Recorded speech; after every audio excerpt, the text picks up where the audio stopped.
하나님의 말씀 히브리서 6장 1절에서 3절입니다. 히브리서 6장 1절에서 3절.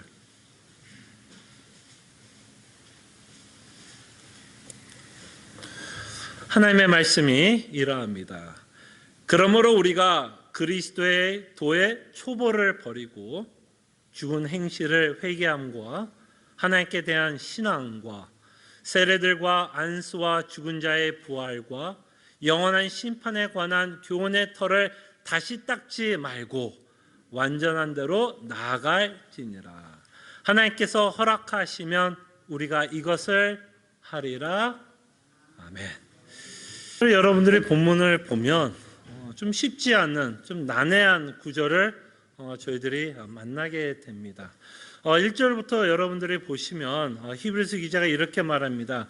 우리가 그리스도의 도의 초보를 버리고, 좀 말도 어려워요. 그리스도의 도의 초보. 근데 뭐라 그래요?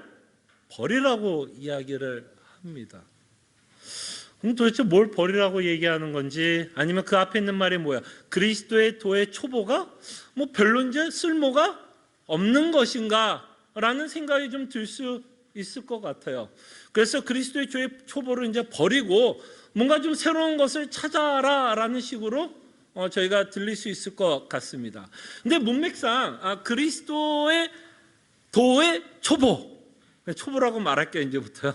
발음하기 힘드네요. 초보. 그 내용이 뭔가를 생각해 보면 문맥상 어떤 거예요? 그 초보의 내용이 뭐냐면 사실 그 다음 문장들이에요. 죽은 행실을 회개함과 하나님께 대한 신앙, 그 다음에 2절에 봐도 세례들과 안수, 그 다음에 죽은 자의 부활과 영원한 심판에 관한 교훈. 이게 뭐예요?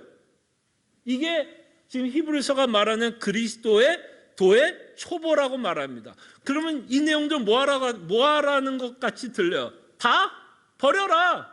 다 쓸모없다라는 식으로 들릴 수 있어요. 죽은 행실의 회개 버려라. 하나님께 대한 신앙 버려라. 세례와 안수 버려라. 죽은 자의 부활과 영원한 심판에 대해서 버려라. 근데 여러분 곰곰이 생각해요. 이게 버릴 내용인가요, 여러분? 버릴 내용이에요, 이게요? 그러니까 적어도 우리가 이 내용이 여러분들이 끝 아니라 그러면 여러분들이 이미 이 내용이 얼마나 중요한 내용인지를 알고 있기 때문에 아니라고 얘기를 합니다. 그럼 여기서 버리라고 하는 말이 쓸모없기 때문에 쓰레기통에 버리라는 말은 아니다라는 것을 우리는 알 수 있습니다. 그럴 때 이 버리고라는 의미는 우리가 조금 더 이해하기 위해서 2절 후반부에 히브리서가 뭐라고 말하냐면 영원한 심판에 관한 교훈의 터를 다시 닦지 말고, 또 다시 닦지 말라 그러니까 그 앞에 있는 내용이 또 뭐 별로 중요하지 않기 때문에 다시 닦지 말라는 것처럼 들릴 수 있는데, 지금 여러분들이 말씀한 것처럼 이 내용이 중요해요, 중요하지 않아요?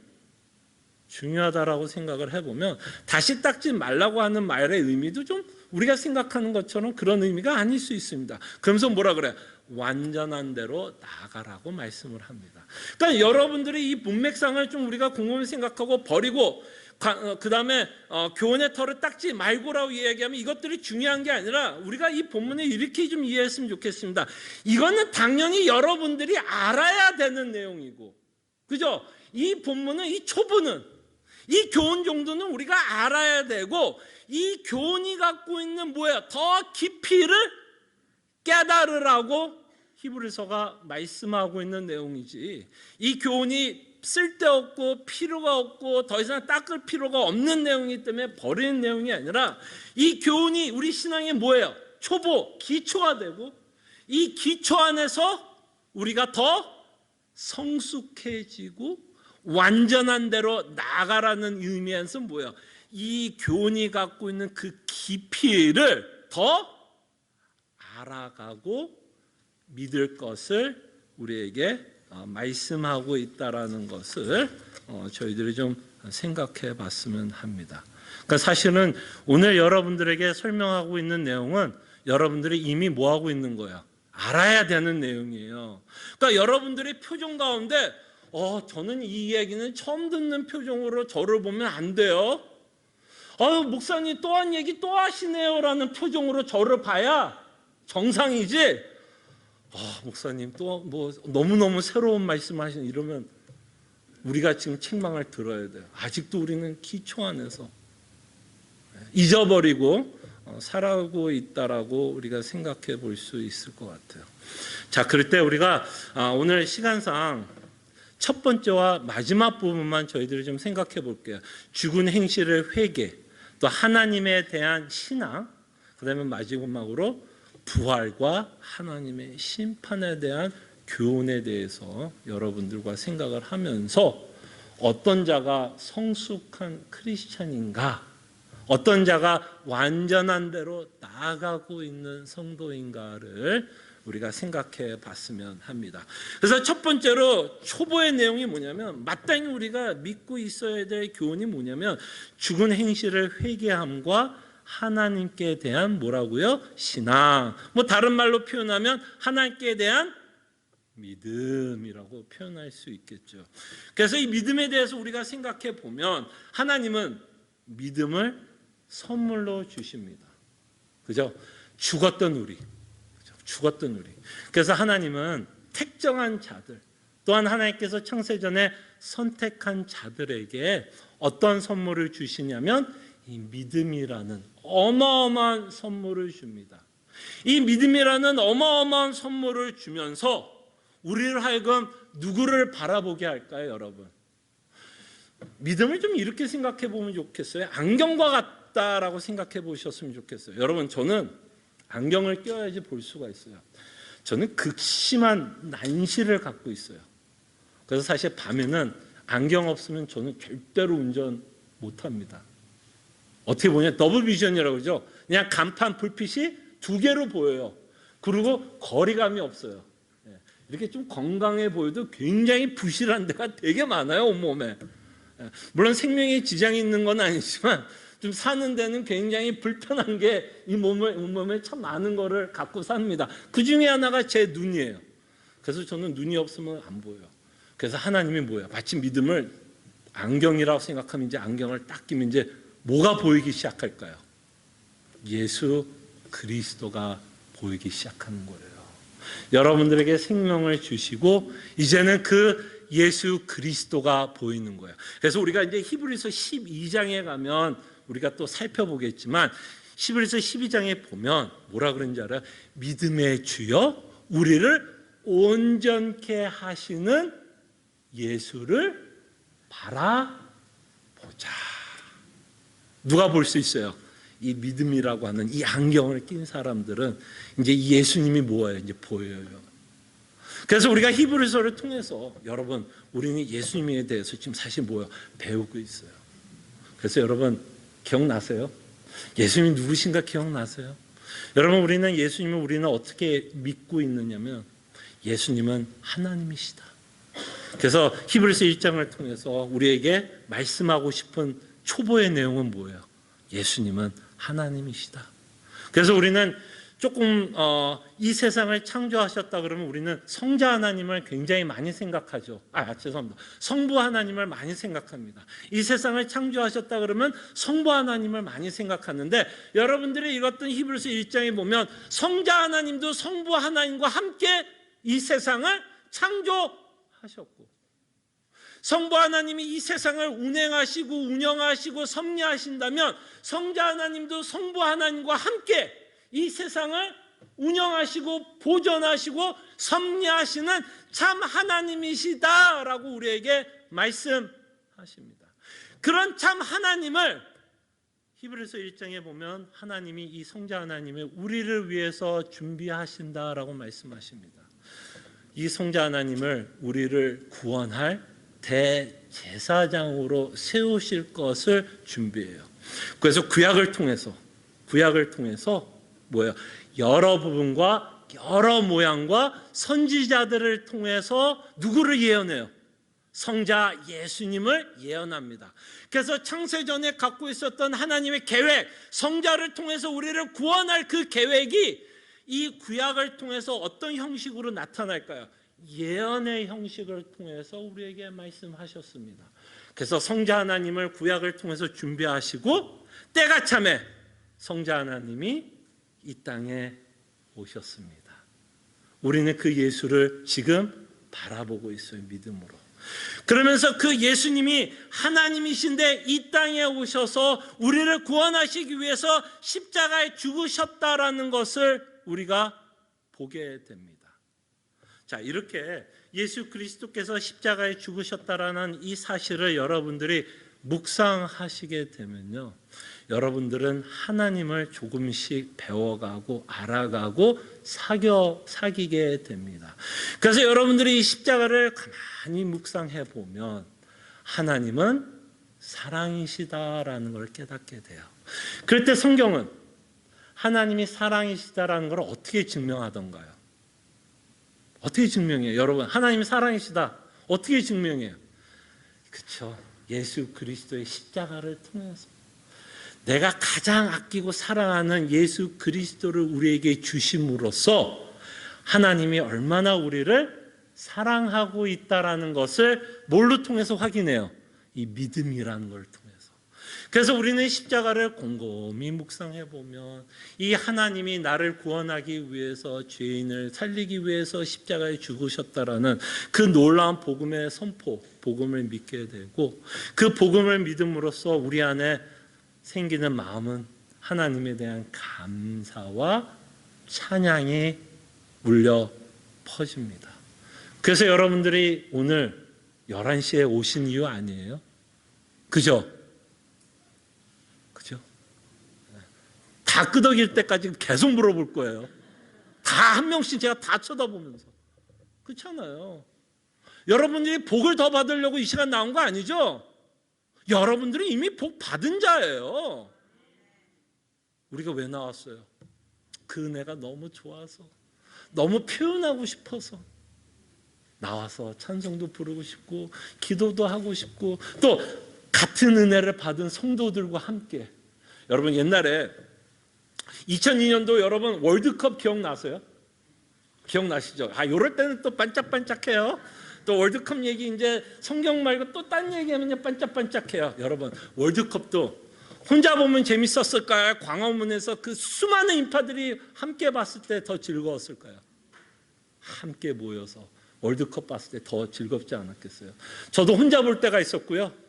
여러 명하고 뭐 광화문처럼 모이지는 않지만 대여섯 명이 모여서 봤을 때, 대여섯 모여서 봤을 때 더 재밌더라고요. 더 막 희열이 넘쳐. 함께 예배드리는, 정말 같은 은혜를 받은 성도들이 이렇게 모여서 한 목소리로 찬송하고 한 목소리로 하나님께 기도하고 같은 하나님의 말씀을 듣는 기쁨이 넘쳐요. 그래서 여러분들이 11시에 온 거예요. 함께 그 즐거움을 사랑하는 성도들과 나누기 위해서 우리는 이 땅 같이 와서 예배를 드립니다. 그래서 그 예수님을 보면 그 사랑을 보게 되고, 또 하나님께 예배하고자 하는 마음이 생겨요, 안 생겨요? 생기기 때문에 11시 뭐 바쁜 일이 있을 수도 있고 약간 피곤한 분들도 있을 수도 있는데도, 그럼에도 불구하고 11시에 뭐 하고 싶으면 와서 예배를 드립니다. 그렇게 사랑을 맛보게 돼요. 그 십자가를 보면. 자, 근데 참 재미나는 현상이 하나 또 생겨요. 우리가 예수를 이렇게 곰곰이 묵상을 하고 십자가를 묵상하고 복음을 묵상하면 우리는 예수 그리스도에 대해서 배우는 것뿐만 아니라 또 누구에 대해서도 배우는지 알아요? 하나님뿐만 아니라 내가 누구인지도 배워요. 이건 또 무슨 얘기야? 우리가 십자가를 보면 하나님만 더 배운다고 생각하실 것 같은데 왜 나를 배운다고 이야기할까? 여러분, 십자가를 보면 여러분 복음을 믿는다 그러면 전제가 뭔지 아세요? 나는 죄인이다라는 전제를 갖고 있어요. 나는 죄인이다. 그러니까 예수님 십자가에 죽으신 거 아니에요? 그죠? 복음의 내용이 뭐예요? 예수 그리스도께서 나 같은 죄인 살리기 위해서 십자가에 죽으신 거 아니에요? 그러면 우리는 예수 그리스도를 보면서 우리에게 베푼 구원만 보는 게 아니라 사실은 또 뭐를 봐요? 내가 뭐를 봐요? 죄인이라는 것도 보게 됩니다. 그래서 십자가를 보면 그리스도의 은혜뿐만 아니라 내가 죄인인 것도 깨닫게 돼요. 그래서 여러분, 히브리서 2장에 보면 놀라운 그 시편 8편을 인용을 하면서 이런 구절이 있어요. 사람이 무엇이관데 하나님께서 우리를 생각하시냐. 제가 참 좋아하는 찬양곡 중에 하나예요. 제가 지금 찬양곡 하나 신청하는 거예요. 암암리에. 다음 주에 뭐 시편 8편을 같이 한번 불러도 좋을 것 같아요. 거기에 보면 사람이 무엇이가 한데 우리를 생각한대요. 여러분, 사람이 무엇이에요, 여러분? 여러분과 저는 어떤 자일까요? 하나님 보시기에 죽을 죄인이에요. 죽을 죄인이에요. 하나님께서 여러분들이 심판하고 죽여도 마땅한 자예요. 그런 우리를 뭐 하셨다고요? 하나님이 생각하셨대요. 정말 죽여도 시원치 않을 우리를 생각하시고, 생각하는 것만으로 끝나는 게 아니라 우리를 구원하시고자 당신이 가장 사랑하는 예수 그리스도를 우리를 위해서 주셨어요. 그러면 성숙한 자는 이 예수 그리스도의 복음과 구원만을 믿는 자들이 아니라 성숙한 자들은 누굴까요? 회개하는 자들이에요. 내가 죄인이란 걸 인정하는 자들이 성숙한 자들이에요. 참 재밌죠? 이거는 이 세상의 어떤 철학과 굉장히 반대되는 내용이에요. 이 세상 철학은 뭐예요? 피할 시대 아니에요? 우리의 잘남을 자랑하는 시대 아니에요? 우리의 우월함을 자랑하는 시대 아니에요? 내가 엄청난 사람이란 걸 자랑하는 게 이 시대의 흐름 아니에요? 근데 성경은 반대예요. 성경은 어떤 자가 대단한 사람이고 어떤 자가 성숙한 자인지 알아요? 나는 연약한 자예요. 나는 부족한 자예요. 나는 죄인이란 걸 인정하는 자가 성숙한 자예요. 그래서 여러분들이 이 예수를 믿는다라고 이야기를 할 때는 끊임없는 회개의 인생을 살아갑니다. 여러분, 제가 아까 조금 전에 우리가 회개의 기도를 드릴 때 예수님이 이런 말씀을 하셨죠. 예수님이 이르시되 삼가 모든 탐심을 물리치라. 그때 여러분, 정말 성숙한 자는 뭔지 알아요? 내 안에 탐심을 발견하는 거예요. 내 안에 있는 구체적인 탐심을 발견하는 거예요. 여러분, 탐심이라는 단어가 그냥 이렇게 뭐랄까 추상적이고 이렇게 막 이렇게 들리면 안 돼요. 탐심하면 내 안에 어떤 것이 탐심이라는 그 구체적인 사건이 내 머릿속에 떠올라야 돼요. 떠올라야 돼요. 그럴 때 우리는 회개하게 됩니다. 그래서 여러분, 재미나는 건 뭐냐면 에베소서에 보면 사도 바울이 이런 식으로 얘기해요. 우리는 그때엔 죄와 허물로 죽었다라고 표현합니다. 근데 그 죽었다라는 건 언제 깨닫게 되냐면 사실은 예수님을 믿고 나서 내가 죽었다라는 걸 깨달아요. 예수님을 믿고 나서 내가 죄인이라는 걸 깨닫게 됩니다. 여러분, 제가 아까 회개 기도한 것처럼 곰곰이 좀 생각해 보세요. 여러분, 복음이 왜 여러분들에게 위로가 안 되고 만족이 안 되는지 알아요? 뭐 여러 가지 이유가 있을 수 있습니다. 이거 한 가지만 가지고 여러분들이 이렇기 때문에 여러분들이 위로가 없고 만족이 없다고 얘기하기는 좀 죄송할 수 있지만 여러분들이 왜 복음에 만족을 못하는 줄 알아요? 한번 곰곰이 생각해 보세요. 왠지 알아요? 여러분들 안에 욕심이 있기 때문이에요. 복음보다 더 원하는 게 있기 때문이에요. 좀 생각해 보세요. 좀 묵상해 보세요. 집에 가서 곰곰이 내 자신을 돌아보세요. 여러분들이 복음이 만족이 안 되는 건 복음을 몰라서가 아니에요. 예수님이 십자가에 죽었다는 그 사건을 몰라서가 아니에요. 끊임없이 여러분들이 복음을 만족 못하게 하는 어떠한 탐심이 있어요. 그게 돈이 될 수도 있고요. 그게 자녀가 될 수도 있고요. 그게 내 건강이 될 수도 있고요. 내가 만든 계획일 수도 있어요. 그 탐심 때문에 그런 것들이 나에게 주어져야 우리는 뭐 할 수 있다는 거야? 만족하게 됩니다. 근데 그런 탐심이 복음보다 앞서가면 복음을 만족하지 못하게 되죠. 그렇기 때문에 성경은 탐심을 물리치라는 거예요. 왜? 복음에 대한 감사와 복음에 대한 만족을 하려면 탐심이 최고의 적이에요. 적. 그럼 여러분들이 혹시 복음 때문에 위로를 못 받는 분들이 있다면 우리 가운데 진지하게 내 자신을 보세요. 내가 어떤 욕심이 있는지, 내가 어떤 욕심이 있는지. 그리고 이걸 발견하는 자가 어떤 자예요? 이게 성숙한 자예요. 이게 성숙한 자예요. 그렇기 때문에 이렇게 성숙한 자들은 내 안에 있는 내 자신의 갖고 있는 죄를 대면합니다. 숨기려고 하지 않고 정당화하지 않고 합리화하지 않으며 야, 이것도 내 욕심이었구나, 아니라고 생각했는데 이것 또한 내 욕심이었구나를 인정합니다. 그렇게 인정한 자들은 뭐를 할까요, 여러분? 내 안에 있는 구체적인 탐심을 발견하게 되면 그것과 함께 그리스도의 은혜를 맛본 자들은 뭐 할 것 같아요? 나는 계속해서 탐심을 갖고 살아야지. 이게 뭐 이렇게 될까? 아니면 와, 내가 이게 탐심이었구나. 와, 내가 몰랐네. 그러면서 무슨 생각이 들 것 같아요? 이러지 말아야겠다라는 생각을 하게 됩니다. 그래서 제가 오늘 참 뭐 보통 성경을 인용하지만 어거스틴이 회개에 대해서 이런 말을 했어요. 이 주보에 적어놨는데 또 여기 또 오타가 있네요. 좀 말이 안 되게 제가 적어놨는데 뭐 평상시에도 그랬으니까 그렇게 좀 받아들이고, 어거스틴이 이런 말을 했습니다.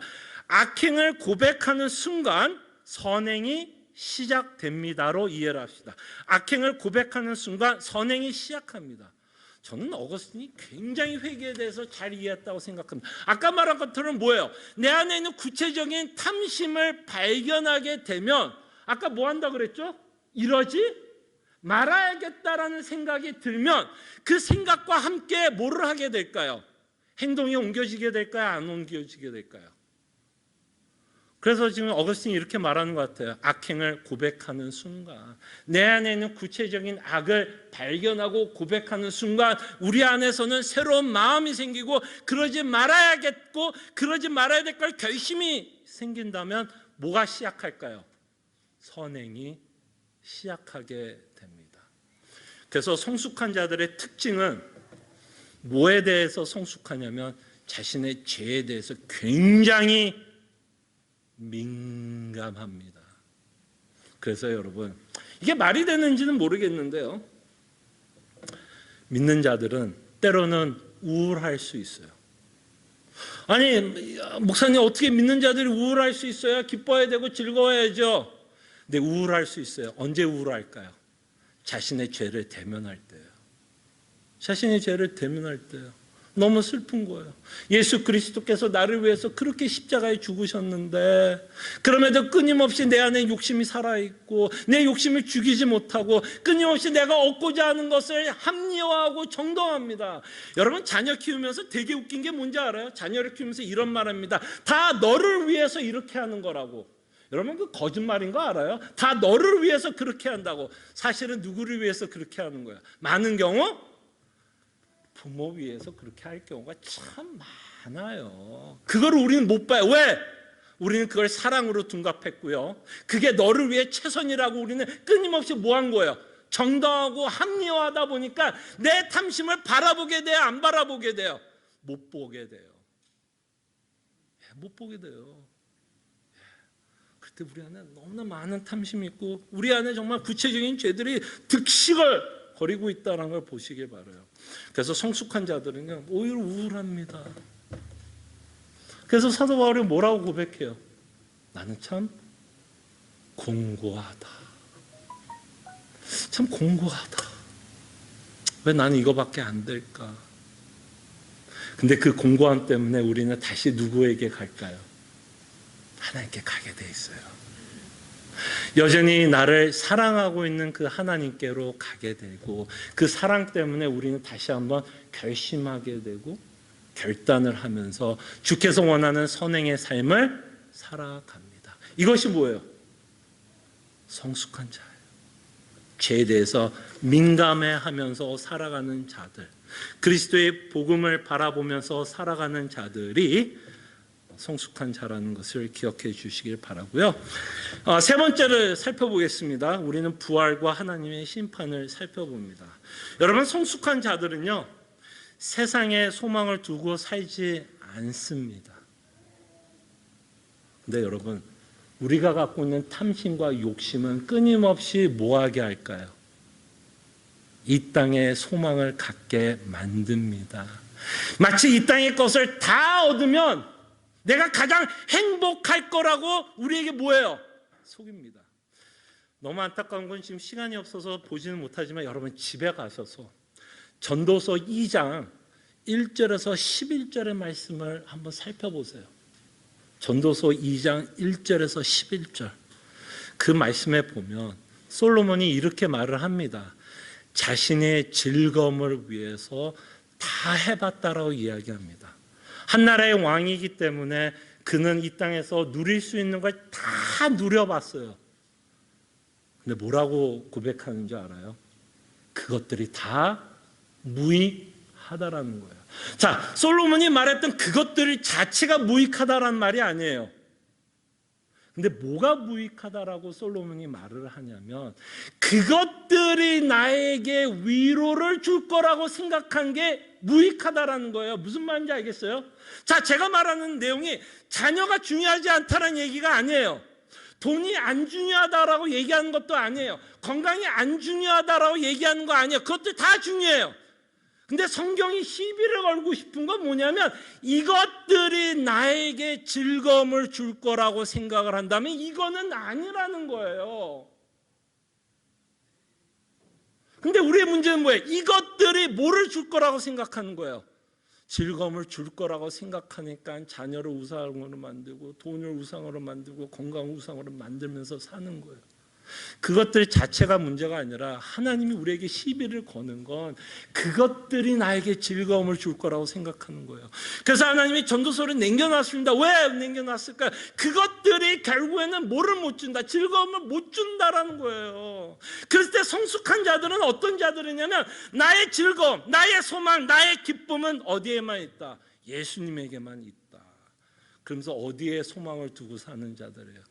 부활의 소망을 갖고 살아가는 자들이 성숙한 자들이에요. 여러분 이거 믿으세요. 그래서 여러분 이 전도서를 조금 더 설명을 하겠습니다. 이왕 뭐 얘기 끝낸 김에 정말 이 전도서에서 이 솔로몬이 고백하는 내용을 우리가 바르게 이해를 하고 부활의 소망을 갖고 살아가는 성숙한 자들은요 이렇게 생각합니다. 이 땅에 내가 무엇을 얻어도 허무할 수 있다는 것을 인정합니다. 무슨 얘기인지 알겠어요? 솔로몬이 모든 걸 얻었어요? 안 얻었어요? 얻었어요. 그럼에도 헛되다라는 것을 맛봐요. 그래서 여러분들이 이 땅에 살면서 뭔가를 성취하고 뭔가를 얻어도 허무할 수 있어요. 그래서 돈 많은 갑부들이 어디에 빠지는지 알아요? 돈 많아요. 그것이 즐거움이 줄 거라고 생각했어요. 근데 돈 많은 사람들이 결국 어디에 많이 빠진지 알아요? 마약에 빠져요. 술과 빠져요. 왜? 돈이 뭐를 못 주니까, 즐거움을 못 주니까 또 다른 즐거움을 찾아가는 거예요. 마약이 줄까 해서, 술이 줄까 해서, 향락이 줄까 해서. 그래서 우리가 모든 것이 이루어진다 해도 여러분들은 허무할 수밖에 없어요. 그러니까 여러분들이 뭔가를 가져도 감사하지 못할 수 있다는 얘기예요. 그 다음에 두 번째로 이 부활의 소망을 갖고 이 땅이 헛되다는 걸 깨닫는 자들은요, 남이 뭔가를 가진 거에 대해서 부러워할 필요가 없어요. 왜? 남이 갖고 있는 그 사람도 그가 갖고 있는 거에 만족하지 못해요. 어차피 그 사람도 만족 못해요. 그 사람이 만족 못하는 것을 보면서 우리가 왜 부러워해요? 무슨 얘기인지 알겠어요? 그 사람도 만족 못한다니까요. 그래서 마약하고 술해요. 근데 왜 우리는 그 사람들 보면서 왜 나는 그것도 없을까 이러고 사냐고요. 부러워할 거 전혀 없어요. 건강한 사람 부러울 거 하나 없어요. 돈 있는 사람 부러울 거 하나 없어요. 자녀 잘 된 거 부러울 거 하나도 없어요. 왜? 그들도 다 지지고 볶고 살기 때문에 부러울 거 없어요. 소망을 갖고 살아가는 자들은요. 그리고 마지막으로 이렇게 부활의 소망을 갖고 살아가고 이 세상에 헛되다라는 걸 아는 자들은요, 못 가져도, 그죠? 이 땅이니까 못 가져도 억울할 필요 없어요. 여러분들은 못 가지면 되게 억울하다고 생각하죠. 난 이것도 가져야 되고 저것도 있어야 되고 너무 억울해. 내 인생 너무 불쌍해. 어차피 얻어도 뭐 한다고요? 만족? 없어요. 그렇기 때문에 억울할 거 없어요. 우리는 더 가지면 더 감사할 것 같죠? 아니에요. 그렇기 때문에 우리의 소망은 부활의 소망에만 있습니다. 정말 여러분들이 갖고 있는 것 때문에 소망이 있다면 저한테 이야기하세요. 믿을게요. 그러면요. 여러분들이 갖고 있는 것 때문에 정말 참 기쁨이 있고 위로가 있고 평안이 있다면 제가 그걸 믿어야죠. 그게 복음일 거니까. 근데 아마 여기 가운데 아무리 뭐를 누려도 아마 기쁨이 없을걸요. 일시적인 기쁘죠. 일시적인 기쁨이 없다는 얘기는 아니에요. 근데 그것이 여러분들의 삶에 참 위로와 참된 기쁨과 평안을 주느냐? 그건 다를 거라고 생각해요. 그렇다면 진짜 우리의 소망은 뭐예요? 부활의 소망밖에 안 남아요, 여러분. 이 소망을 갖고 살아가는 자들이 뭐한 자예요? 성숙한 자예요. 이 땅이 별거 없다라는 이야기가 아니라 나의 참 소망은 하나님에게만 있고 예수 그리스도에게만 있다는 것을 믿고 살아가는 것이 뭐예요? 그게 성숙한 자예요. 그래서 이 땅에 살면서 억울할 거 없고 남이 뭘 갖고 있어도 부러울 거 없고 그렇게 살아가는 그 인생이 정말 성숙한 자라는 것을 기억해 주시기를 바랍니다.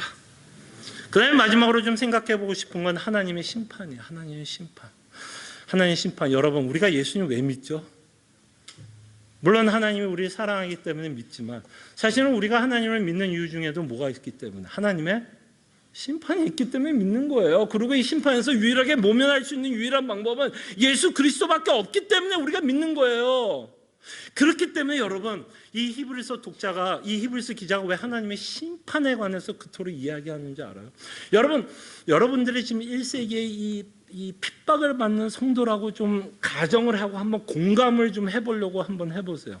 자, 이들은 로마의 칼과 창에 의해서 지금 겁을 먹고 있어요. 그죠? 그래서 어떤 유혹을 받느냐면 배도의 유혹을 받고 있습니다. 그럴 때 이 히브리서 기자는 이렇게 말하고 싶어요. 누가 더 무서우냐 이거예요. 로마의 창과 칼이 무서우냐 아니면 하나님의 심판이 무서우냐. 이들은 누가 무서우냐에 의해서 거기에 순종하게 되어 있어요. 만약에 이렇게 히브리서 독자가 핍박 앞에서 로마의 칼과 창이 더 무섭다면 뭐 할까요? 배도를 할 거예요. 그죠? 왜? 로마의 칼이 더 무서우니까 하나님을 버릴 거예요. 그런데 하나님이 더 무섭다라는 게 믿어지면 뭘 할까요? 차라리 로마 칼에 죽자. 하나님의 심판이 더 무섭다는 것을 안다면 어떤 게 나은 거예요? 이 땅에서 조금 더 고생하는 게 나은 거 아니에요? 그죠? 네. 그래서 뭐 하지 말라는 거예요? 배도하지 말라는 거예요. 그럴 때 이들이 배도의 유혹을 받고 배도한다는 얘기는 사실은 누가 더 무서운 거예요? 로마가 더 무서운 거예요. 하나님보다. 근데 이렇게 배도를 하면 이들은 살아있는 시간에는 그게 뭐 20년, 30년 남았다고 칩시다.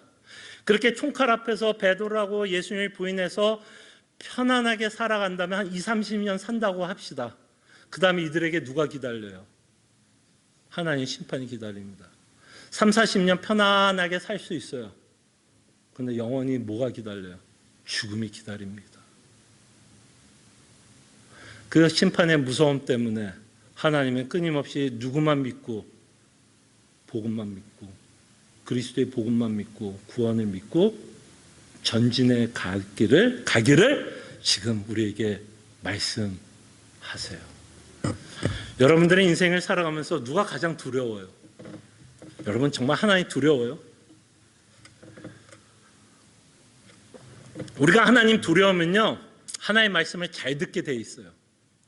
근데 하나님이 사랑이시기 때문에 우리는 더 잘 들어야 돼요.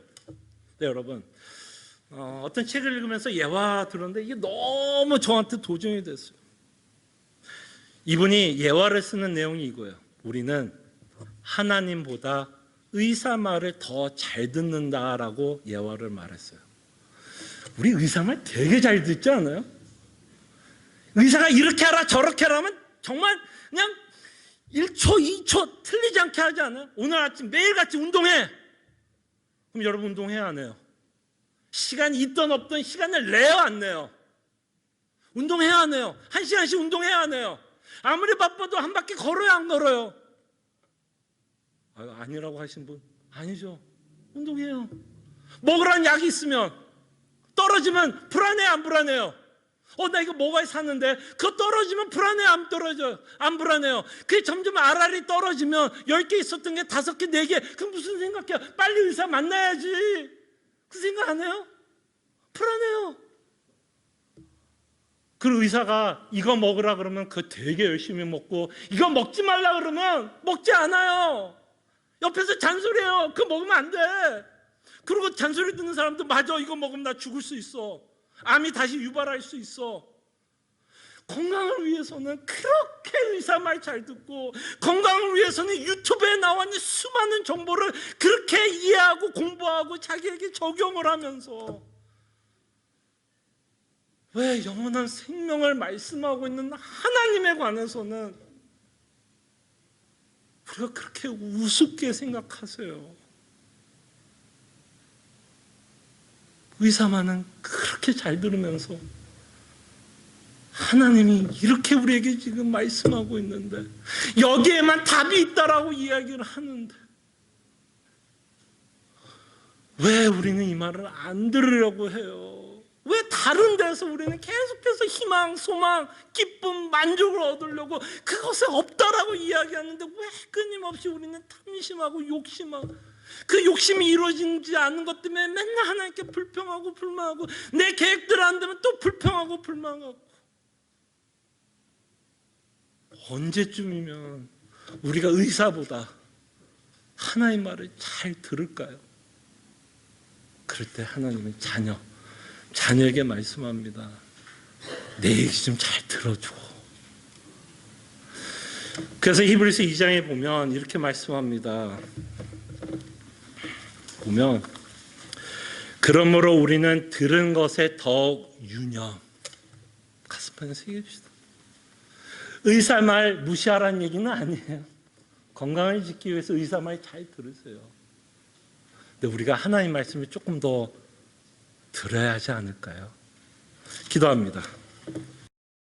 알고 묘한 그 말씀, 생명의 말씀은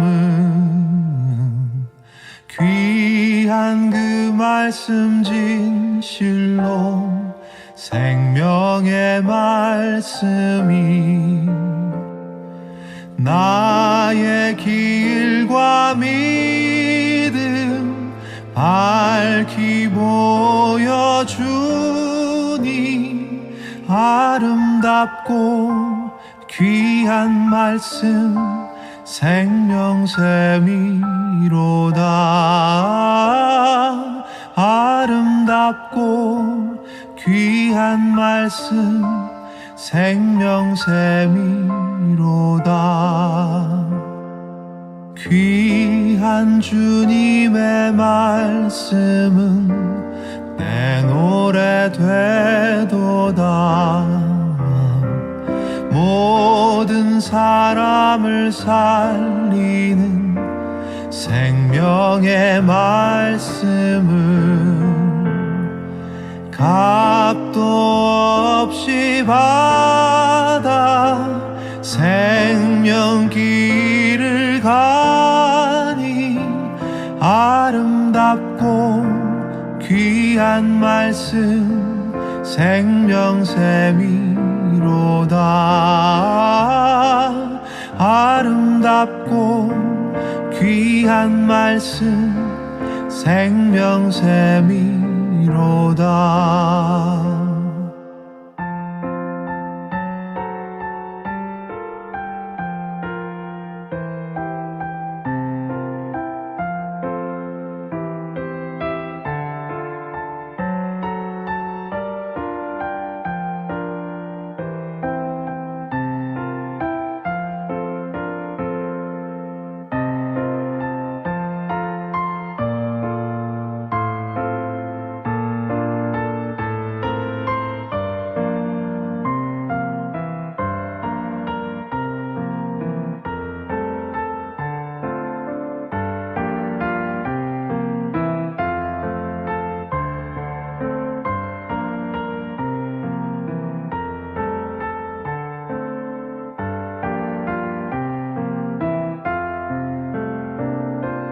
널리 울리어 퍼지는 생명의 말씀은